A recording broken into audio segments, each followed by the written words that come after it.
sea a vuestros hogares. Bienvenidos al Departamento de Multimedia. Una vez más estamos acá en los estudios, en la Asociación General, para poder compartir la lección que corresponde para el sábado 16. En esta mañana nos acompaña el pastor Castellanos. Le doy la bienvenida a este estudio. Que el Señor te bendiga abundantemente, y también ha sido grato tu presencia en esta conmemoración del centenario de la Reforma, y pues me siento muy contento de poder participar en esta lección que vamos a estudiar en esta mañana. Por favor, adelante, las cámaras son todas tuyas. Mis queridos hermanos, un saludo especial a todos los que nos ven por el internet en toda Latinoamérica y en España. Estoy muy contento de estar aquí con ustedes y poder considerar la palabra de Dios y de haber disfrutado aquí también de una conmemoración muy bonita, muy bendecida del centenario de nuestra iglesia. Me encuentro por el momento trabajando en la Unión Alemana y compartiendo aquí con los hermanos de la Conferencia General. Bien, gracias, Pastor Castellanos. Bueno, como trata de el pan espiritual que recibimos cada semana, y es un estudio que los hermanos analizan la lección, algunos diariamente, y vamos a pasar al estudio. Antes de eso vamos a hacer una oración en silencio para luego pedir que el Señor nos pueda dirigir en este estudio. Amén. Amén.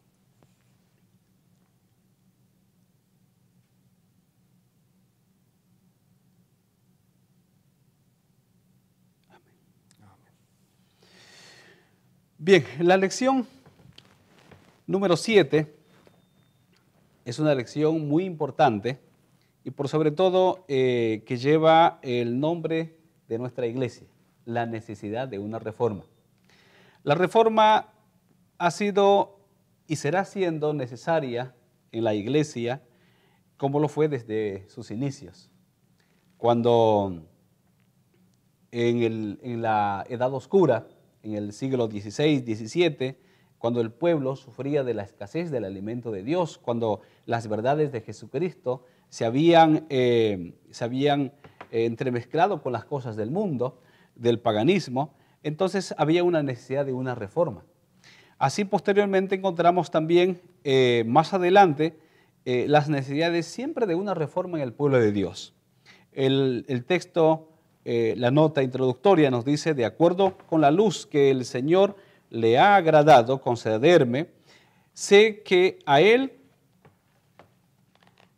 no le agradan muchas cosas que han ocurrido con referencia a los obreros. Dios no me ha presentado los detalles de todo, pero he recibido advertencias de que en muchas cosas se requiere una reforma definida. Las reformas es muy necesario y útil hasta hoy en día, ¿sí? Es por eso que es necesaria esta lección para el pueblo de Dios, porque si bien es cierto que la iglesia en un tiempo vivió un momento de fervor, hablamos del año 1914, cuando los pioneros reformistas se mantuvieron firmes cuando fueron transgredidos los mandamientos de Dios a causa de la Primera Guerra Mundial, y permanecieron esos pioneros. Pero hoy en día, al haber pasado ya 100 años de historia, ¿no?, la iglesia, tal vez en un tiempo de libertad y de paz y de libertad religiosa, también se está conformando como lo fue en el año 1844. Bien, en función a esto, vamos a la primera pregunta, que nos dice: ¿a qué se refiere en general la palabra reforma? ¿No? ¿Qué nos puede decir, pastor, en esta mañana en función a la palabra reforma? ¿Cómo le suena para usted? Bueno, la palabra reforma tiene el sentido concreto de hacer cambios a puntos y a problemas concretos, de mejorar. Cuando hemos leído acerca en el diccionario acerca de esta palabra reforma, significa cambiar, significa mejorar, significa rehacer. En ese sentido, cuando leemos también el significado bíblico de la palabra reforma, estamos hablando no de inventar algo o de introducir algo nuevo en la iglesia, sino estamos hablando de hacer un cambio, regresando a la base bíblica, retornando al origen A las sendas antiguas. A las sendas antiguas, como leemos aquí Claro. en Jeremías. O sea, paraos en los caminos y mirad y preguntad por las sendas antiguas. Eso es lo importante, pienso yo, de la reforma. A mí me gustó mucho la introducción porque dice que se requiere una reforma definida. O sea, la reforma no tiene que ser algo así que se hable generalmente, sino la iglesia tiene problemas concretos y en esos puntos concretos necesitamos también una reforma concreta. Por supuesto. Entonces, haciendo la conclusión de la primera pregunta, podemos entender de que la reforma, como lo dice ya las notas, es una reorganización, ¿sí? Es volver a ordenar lo que se había desordenado, ¿sí? ¿En qué? En cambios de ideas, de teorías, de hábitos, de prácticas, porque de nada sirve de que a lo mejor yo sea muy teórico en las cosas de la Biblia, de las doctrinas, que lo entienda muy bien, pero si mis prácticas dice todo lo contrario. Entonces, por eso necesitamos volver a los antiguos hitos, ¿verdad? Bien, considerando esto, la siguiente pregunta nos dice, ¿qué nos enseñan los primeros dos mandamientos? Fíjese que la primera pregunta nos decía acerca de volver a las sendas antiguas. Y las sendas antiguas, pues, son los mandamientos de Dios, porque esos son de los que se apartó el pueblo de Israel y los que se apartaron muchos creyentes posteriormente. Y también de los que se apartó en el año 1914, la liderancia de la iglesia. Así es, pienso que este cambio que se hace en la vida es un reavivamiento. O sea, cuando se ha perdido del centro de la vida al Señor, entonces hay que retomarlo de nuevo y ponerlo en el centro de nuestro corazón. Muy bien. Entonces, en cuanto a los dos primeros mandamientos, ¿qué podemos decir acerca de ello? Hay una subpregunta que dice, ¿qué endiosamos a veces? Sí, como te decía, tenemos el problema de que quitamos del foco de nuestra atención al Señor y ponemos muchas cosas que no son importantes. Generalmente son esas cosas materiales y son también esas cosas que disfrutamos que forman un impedimento en nuestra vida espiritual. O sea, hay muchos puntos que podemos endiosar, que podemos idolatrar en nuestra vida. Si bien es cierto que el mandamiento hace hincapié en una forma más literal, ¿no? De no harás ídolos, esto, aquello, pero los ídolos que hoy en día, los ídolos modernos, ¿no? Son cosas en las que ocupan el primer lugar justamente de nuestras vidas que le corresponde a Dios, ¿sí? Bien, la siguiente pregunta dice, ¿quién espera que el ser humano le rinda honor, adoración, honra, respeto, ¿sí? Que le dedique el tiempo? Si el Señor ha puesto en los dos primeros mandamientos que no nos hagamos dioses ajenos, ¿no? Que no tomemos a otras cosas como Dios. ¿Quién está detrás de todo esto? Tenemos aquí que el enemigo del Señor, el diablo, está interesado en recibir la adoración que le pertenece a Jesucristo. Y él está interesado en debilitarnos. Y vemos que una debilidad humana es la de la estima propia. Pensamos que adorándonos a nosotros mismos podemos realizarnos. Y eso lo aprovecha el diablo para ganar terreno en nuestro corazón. Sí. Qué bárbaro. Satanás conoce las debilidades del ser humano. Y las mismas decadencias espirituales en Satanás han sido transmitidas en el hombre cuando cayó bajo la esclavitud del diablo. Entonces él conoce a perfección cuáles son las debilidades del hombre, ¿verdad? Bueno, entonces, siendo que Satanás está detrás de todo de esta destrucción espiritual en el creyente, de apartar la mente del hombre de un verdadero Dios, ¿sí? ¿Qué es imposible hacer? El hombre puede estar bien con Dios y al mismo tiempo gozar de esta vida. Bueno, en alemán hay un dicho que dice, ninguna persona puede bailar al mismo tiempo en dos fiestas, ¿verdad? Está interesante. O sea, en este sentido es imposible para nosotros querer encontrar un compromiso entre servir al Señor, tenerlo a Él como el punto central de nuestra vida y al mismo tiempo ceder a las tentaciones del diablo. Él dice, todo esto te daré si postrado me adorares. O sea, no se puede servir al egoísmo y al mismo tiempo al Señor. Eso es imposible. Bien,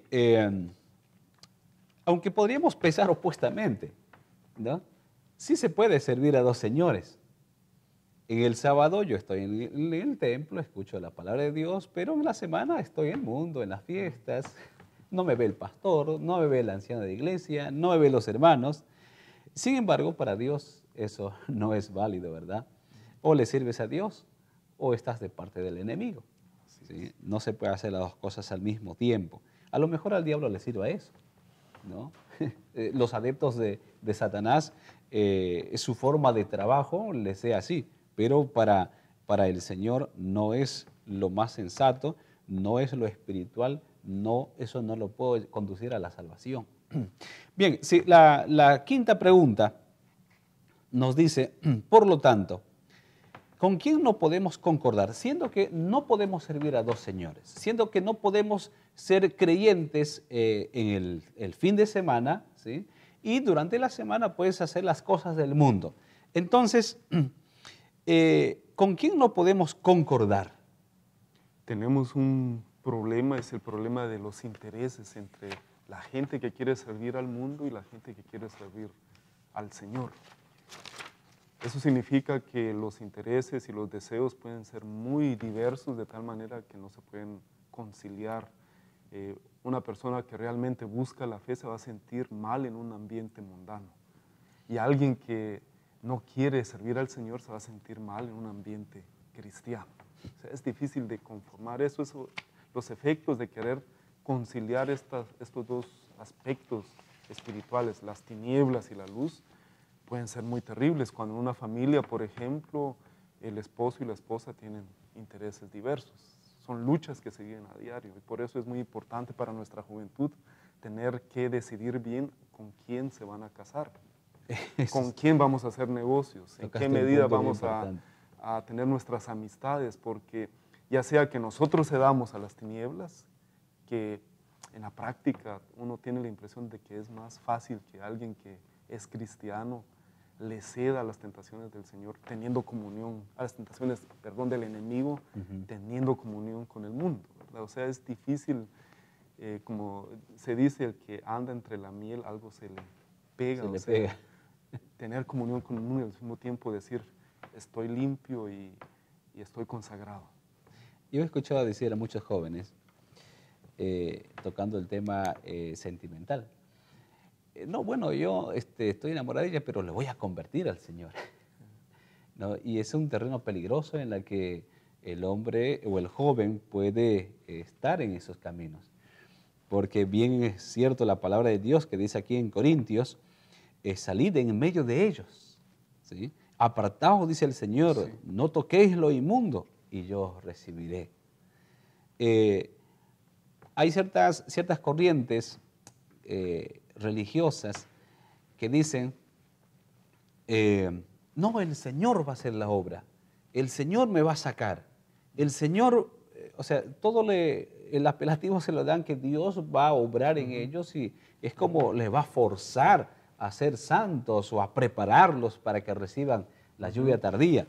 Sin embargo, el Señor nos dice, salid de ella, de en medio de ellos. Y es una acción del ser humano, de cada uno, individualmente, que debe tomar esa decisión de ponerse de parte del Señor.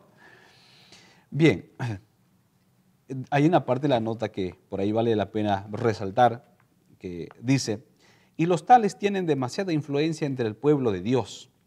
Participan con ellos y tienen juntamente con ellos el nombre de cristianos y son imitadores por los incrédulos, los débiles y los no consagrados de la iglesia. Cuando hay personas que realmente no han consagrado su vida al Señor, eso se torna un peligro para la iglesia. Sin embargo, ¿cómo uno puede saber eso?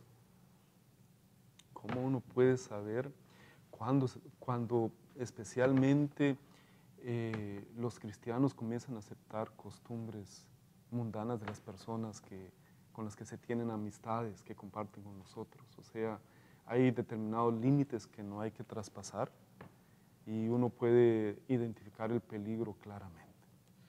Ahora, pastor, no, detectando tales situaciones, nosotros no podemos llevar a una situación disciplinaria, porque la Biblia dice que el trigo y la cizaña crecerá juntamente. No obstante, hay casos tan patentes dentro de la iglesia que tampoco la iglesia puede tolerarlos, ¿sí? Pecados abiertos a los mandamientos de Dios. Bueno, avancemos a la pregunta 6. La pregunta 6 nos dice, ¿corre el pueblo de Dios el peligro de apartarse de la verdad? Acá quiero hacer un poco de énfasis. Cuando la iglesia del Señor, mediante los pioneros, el 2%, se mantuvo firme en la prueba de la Primera Guerra Mundial, la pregunta es, ¿será que para hoy en día, aunque hay dos aplicaciones en la pregunta 6 y en la pregunta 7 que vamos a ver, porque la pregunta 6 nos habla de una forma individual. Dice, ¿corre el pueblo de Dios el peligro de apartarse de la verdad? Pienso que no hay ninguna garantía en el hecho de que nos llamemos adventistas del movimiento de reforma, que es muy importante recordar nuestra relación con el Señor. Aquí dice que los israelitas cayeron en la tentación a causa de la incredulidad, según Hebreos 3:12. O sea, la separación del Dios vivo ocurre o es un resultado de la incredulidad, cuando hace falta la fe, cuando no se cultiva la relación con el Señor a nivel individual. Bien, los textos bíblicos dicen, mirad hermanos que no haya en ninguno de vosotros corazón malo de incredulidad para apartarse del Dios vivo. Mirad que no andéis, que no desechéis al que habla, porque si no escaparon aquellos que desecharon al que los amonestaba en la tierra, mucho menos nosotros, si desechamos al que amonesta desde los cielos. Entonces, debemos de prestar atención, ¿no? Dice la nota, a menos que se preste atención a estas amonestaciones y se venzan los defectos del carácter, estos vencerán a quienes los posean, y ellos caerán en el error, la apostasía, el pecado abierto. O sea, si bien es cierto, a lo mejor dentro de las filas del Señor, algunos de nuestros hermanos quienes nos están escuchando sienten que su vida está así, hay una esperanza, ¿verdad? Hay una esperanza. La esperanza es de que tenemos que prestar atención al que amonesta, al que nos habla, al que nos dirige todos los días, porque las cosas pueden remediarse mientras dure el tiempo de gracia, por supuesto.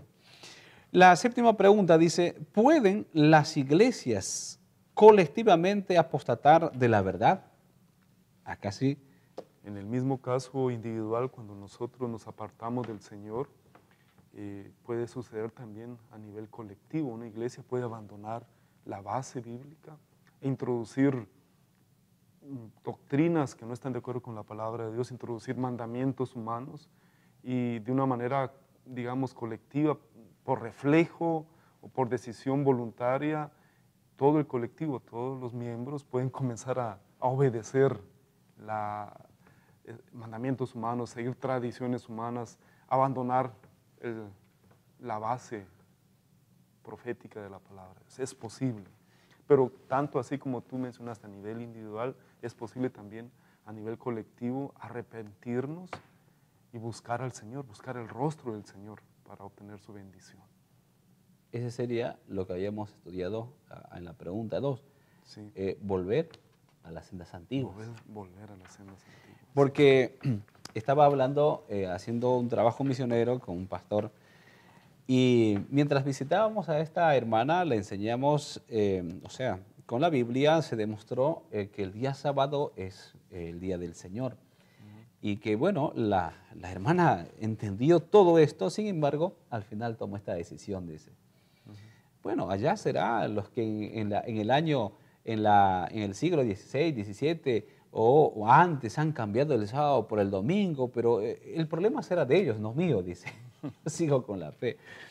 En fin, el hecho es que la apostasía colectiva puede darse que cuando la liderancia de la iglesia, claro, lleva a la iglesia a apostatar de la verdad, a transgredir los mandamientos de Dios, y claro, todo el pueblo continúa en pos de esa liderancia, o sea, creyendo que están bien. Y bueno, eso es lo que sucedió pues en la historia de la iglesia cuando sucedió las presiones del gobierno frente al servicio militar en el año 1914.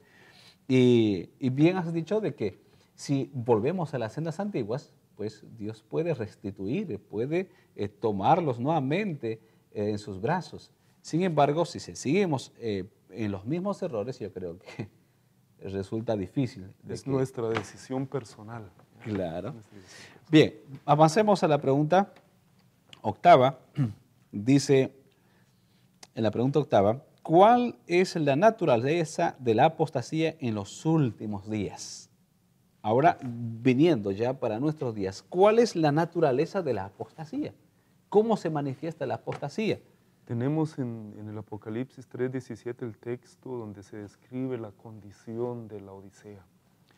La Odisea tiene el pensar de ser rica, una iglesia que no necesita de nada, una iglesia que se siente satisfecha con su estado y con su condición espiritual, y por eso esta iglesia o esta gente en este periodo de tiempo tiene dificultades para reconocer no solo su condición, sino también en qué tiempo estamos viviendo, el tiempo del fin. Se espera progreso espiritual, se espera la bendición del Señor, pero no se examina a uno mismo, no se examina esta iglesia a sí misma para reconocer su verdadera condición. Bien. Entonces, el texto de Apocalipsis es tan puntual, ¿no? Cuando dice, yo soy rico y me he enriquecido. Tomaríamos eso como una autosuficiencia, ¿no? De que la persona no tiene necesidad de arrepentirse. Su vida cristiana se torna en un mero formalismo. No respeta ya las cosas del Señor, los principios con los que la iglesia se identifica de los demás que adoradores o de los falsos adoradores. Yo había hecho algunos apuntes en cuanto a la naturaleza del pecado, quería compartirlo. Cuando hablamos, por ejemplo, de Apocalipsis 3:17, habla acerca de la riqueza. Y lo opuesto a esto, dice el Señor, pero no sabes que tú eres desventurado, miserable, pobre, ciego, desnudo. Y buscando lo opuesto de eso podemos encontrar que en el ser humano siempre se manifiesta la ingratitud, ¿no? O sea, ¿cómo es la naturaleza de la apostasía? Ser ingrato a las bendiciones del Señor, ¿sí? Tener un formalismo hueco, solamente hacer las cosas por tradición, como hoy en día muchos lo son. No, yo soy católico, ¿por qué? Porque mis padres fueron católicos, ¿no? O yo soy esto porque mis padres fueron esto, ¿no? Una insinceridad, dice, hipócrita, ¿no? Como también un orgullo farisaico, ¿no? Todas son las formas como se manifiesta la apostasía. Oremos al Señor para que el Señor nos pueda realmente iluminar, darnos el colirio, darnos la fe, el amor, darnos su riqueza, ¿no? Celestial, para que veamos nuestra condición. Bien, avanzamos ya a la pregunta 9, donde nos dice, ¿por qué está el peligro de la apostasía presente también para los reformadores de hoy? Bueno, pienso que esta pregunta o este tema, el tema de la pregunta número 9, nos habla a nosotros directamente. Nosotros nos consideramos los reformadores del tiempo moderno.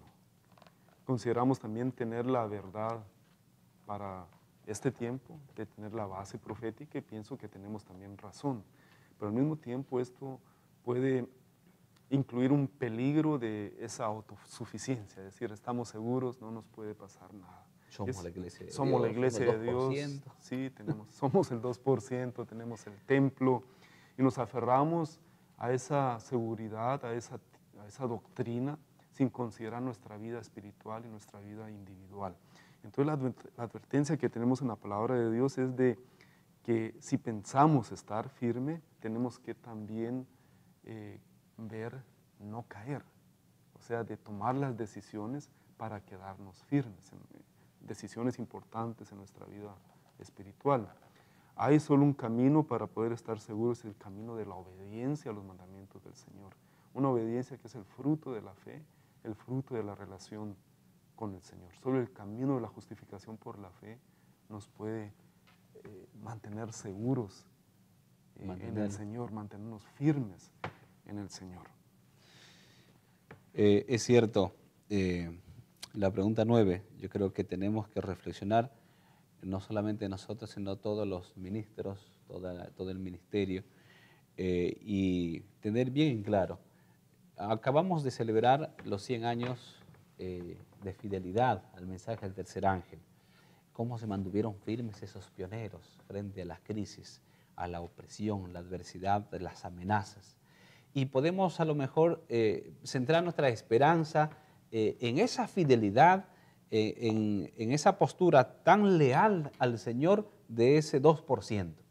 Sin embargo, eso a nosotros, al tiempo actual, no nos garantiza realmente de que nosotros estemos bien, de que estemos de parte del Señor.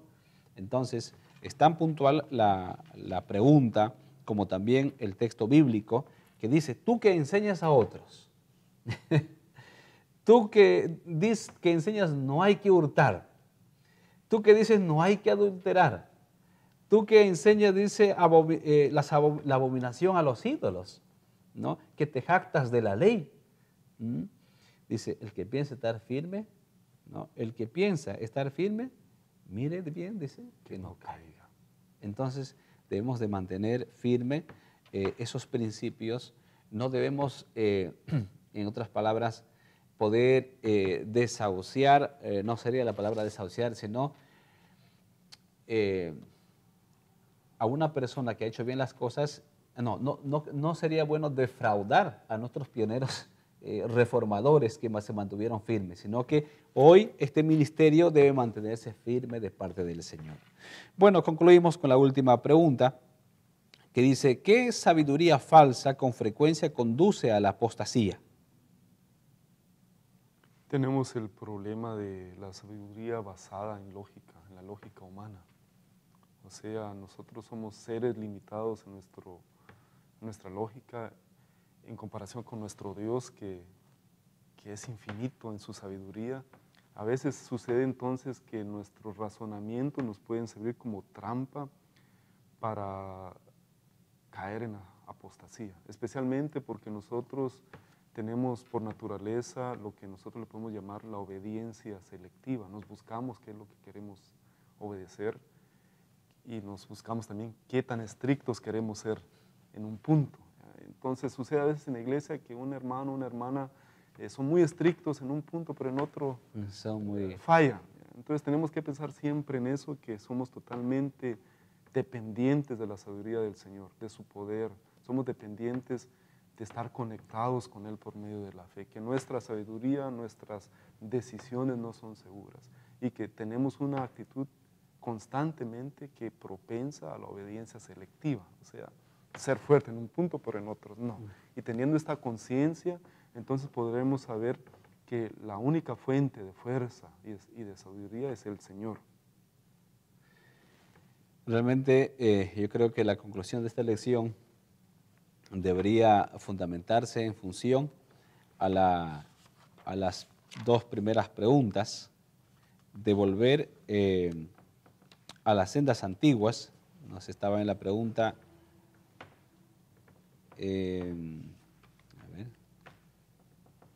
La primera pregunta, la primera teníamos pregunta, el texto de Jeremías. Al origen. Yo creo que únicamente aferrados de Cristo Jesús, creyendo en su justicia, apropiándose de su justicia diariamente, su Santo Espíritu puede conducirnos a reflexionar, a obedecer los mandamientos de Dios. Y eso es lo que nos puede mantener firmes. Porque esto es lo mismo que sucedió en el año 1888. Cuando se despreció la justicia de Cristo, no hubo una preparación, no hubo un amor, un celo por las cosas de Dios que los llevó posteriormente a una transgresión y apostasía de los mandamientos de Dios. Que el Señor nos ayude a nosotros para mantenernos firmes leales, ¿no? Aún así frente a las amenazas, y para que aún tal vez en las pequeñas pruebas seamos firmes, para que en las grandes pruebas nos mantengamos fieles y firmes ante el Señor. Amén. Pastor, ¿algunas palabras más que quieras decir? Sí, mi pensamiento era de que el título de la lección es la necesidad de una reforma. Esto es una necesidad diaria, no es un paso teórico, no es un paso formal que tenemos que hacer, sino es algo que se trata de nuestra relación con Dios cada día. Necesitamos la reforma así como necesitamos el alimento, necesitamos la reforma diaria como necesitamos el aire para respirar. Y la reforma diaria, como hemos dicho, como ha dicho nuestro pastor aquí, se trata de esa relación con el Señor, de esa justificación viva cada día, la justificación por la fe. El Señor les bendiga ricamente. Que esta lección sirva pues para considerar nuestra relación con Dios en su iglesia, y que podamos reorganizar nuestros principios, volver a ser firmes en la verdad, y si en algo estamos fallando, volver a las sendas antiguas. Amén.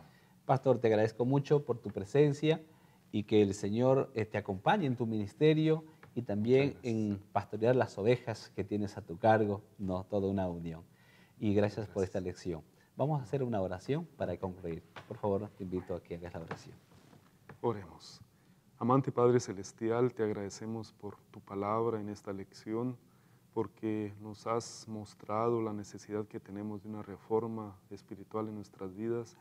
Regálanos ese reavivamiento, esa necesidad de poder tener esa relación contigo. Danos también el poder para obedecerte, para que podamos presentar un sacrificio vivo como individuos y como iglesia ante ti. En el nombre del Señor Jesús. Amén. Amén.